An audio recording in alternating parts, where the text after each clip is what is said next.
Kita Kita tanya juga dulu sudah nih ya. tersambung ya. Tapi kali ini melalui Skype dengan Dr. Tan Shot Yen. Selamat siang Dr. Tan.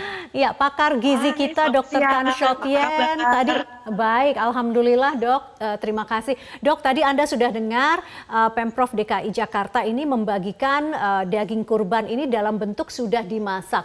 Apa saja catatan seorang dokter kalau misalnya ingin membagikan daging kurban dalam kondisi sudah dimasak, Dok? Oke, jadi mau dimasak atau tidak dimasak itu risiko kontaminasi juga tetap masih ada ya. Jadi barangkali kalau yang sudah dimasak maka risiko basi itu menjadi lebih besar ya. Karena apa? Tergantung cara masaknya. Kalau misalnya cara masaknya kering, dibikin seperti kayak empal, dibikin dendeng, itu enggak masalah, itu lebih awet. Tapi begitu cara masaknya udah dibikin kayak tongseng, dibikin gulai, dibikin sesuatu yang bersantan gitu ya. Jadi itu risiko untuk menjadi bau, menjadi jadi basi itu gede. Dan yang lebih penting lagi adalah ini kan masalahnya dari tangan ke tangan, lalu kemudian siap dimakan. Nah, kalau perkara siap dimakan, ini juga menambah pekerjaan lagi karena kalau seandainya misalnya siap dimakan tetapi jalurnya sudah cukup lama, misalnya lebih dari 3 jam, lebih dari 4 jam. Jadi risiko untuk membuat penyakit perut justru jadi makin nambah gitu loh. Lain halnya kalau dibagi dengan mentah. Kalau dibagi dalam bentuk mentah, maka rakyat ini tahu ini kayaknya cepat-cepat dimasak, minimal dimasukin kulkas ya, atau cepat mesti diolah. Oke, tapi sayangnya dokter ya kita belum tahu nih apa alasan Pemprov DKI, lebih tepatnya nanti akan diolah seperti apa sih, kering atau basah tadi ya dok ya. Dok, tapi kalau dokter melihat sekarang ini pola pengolahan daging di masyarakat kita itu sudah ideal belum dok?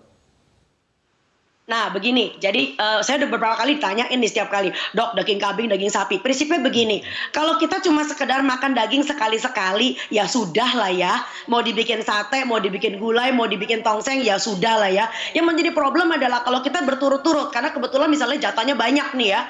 Lalu satu brak dihabisin semuanya dalam 1 hari. Itu jadi perkara besar. Jadi kalau misalnya Anda kebetulan dapat yang mentah. Coba kalau yang mentah itu dibagi-bagi menjadi beberapa kantong plastik. Jadi disimpan di kulkas. 1 hari barangkali dibikin sop, 1 hari dibikin tongseng, 1 hari dibikin gulai dan seterusnya. Jadi kita nanti makan daging sapi atau daging kambingnya itu nggak berendeng 1 hari, tapi barangkali kita simpan buat minggu depan. Kalau pas lagi di rumah lagi nggak ada lauk, nggak ada daging, lagi paceklik, itu bisa dikeluarkan sebagai modal. Saya rasa begitu. Alangkah jadi lebih baik. Jadi jangan menjadi mayoritas jangan sekaligus diet, juga ya. Jadi mayoritas menu di rumah begitu ya dok ya. Dok, bagaimana caranya?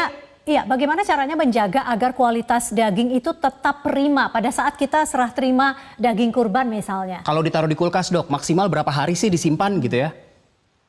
Kalau di kulkas, kalau kulkasnya itu freezer, itu bisa sampai 3-6 bulan nggak ada masalah. Gitu, tapi betul-betul beku sempurna begitu loh ya.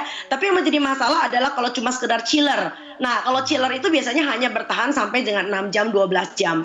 Nah, tapi itu sekali lagi tergantung dari pertama kali disembeli sampai dengan masuk chiller atau kulkas yang bukan freezer, itu perjalanannya berapa lama. Karena kadang-kadang ketika dibawa itu kan sampai ke rumah warga, sampai warga itu menerima sebagai konsumen, itu melalui beberapa proses ya. Kadang-kadang ada yang kalau di masjid, kalau aku lihat itu ada yang udah berapa lama 1-2 jam, lalu kemudian belum lagi dimasukin ke dalam besek, dan itu perjalanannya cukup panjang untuk dibagi. Jadi itu juga istilahnya proses pembusukan akan selalu terjadi. Ya, misalnya kan warga mendapat bukan hanya dagingnya saja, ada tulangnya, kemudian ada bagian dalam hewannya begitu ya. Nah, itu apakah sama perlakuannya sama? Maksudnya memang 6 jam paling lama di suhu luar ruang begitu atau bagaimana, Dok? Kalau jeroan itu biasanya akan busuk lebih cepat. Jadi hati-hati, itu sebabnya kalau kita mendapatkan sekaligus, itu tolong bedakan antara tulang, daging, atau jeroan.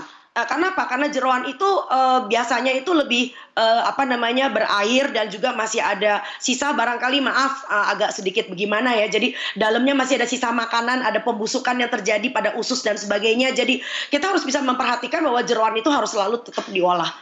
Sebaiknya untuk tidak masuk ke dalam kulkas, harus segera diolah karena kontaminasi risikonya besar sekali. Baik, Dr. Tan Shot Yen, pakar gizi, terima kasih sudah berbagi informasi penting di Newsline, Dok.